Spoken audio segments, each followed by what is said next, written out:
Aujourd'hui, Consommac spécial mais éco-gestes au quotidien vous explique le cycle de vie d'un produit. Une émission préparée avec l'ADEME, Agence de l'environnement et de la maîtrise de l'énergie. Tout ce que nous achetons a un impact sur l'environnement. De la boîte de céréales aux bouteilles d'eau, chaque produit consomme des ressources et génère des pollutions lors de sa fabrication, de son transport, de son utilisation et lorsqu'il devient un déchet à traiter. Toutes ces étapes constituent ce que l'on appelle le cycle de vie d'un produit. Explication. Un cycle de vie commence par l'extraction des matières premières, l'extraction des matières dans le sol. Ces matières, on va les transformer. Ça, c'est la phase de fabrication.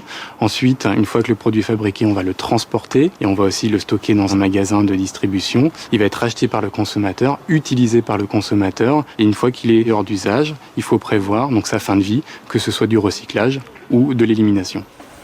Par exemple, pour qu'un produit ménager existe, il a fallu utiliser des matières premières pour le fabriquer, du plastique, du verre ou du carton pour l'emballer, du carburant pour le camion qui le transporte, de l'électricité pour le magasin qui le stocke. Mais aussi, à nouveau de l'énergie pour traiter le déchet qu'il devient après usage, qu'il s'agisse de le recycler ou de l'incinérer. Chacune des étapes de ce cycle de vie est donc source de pollution. Un étiquetage écologique pourrait voir le jour dans les années à venir. L'idée, c'est de fournir aux consommateurs des informations environnementales sur les produits qu'il achète en regardant, outre effectivement les émissions de gaz à effet de serre qui contribuent au réchauffement climatique sur l'ensemble des produits, d'autres indicateurs qui dépendront de la catégorie de produits en question. N'oubliez pas, à chaque étape de sa vie, un produit consomme de l'énergie. De sa conception à son recyclage, il a des effets sur l'environnement.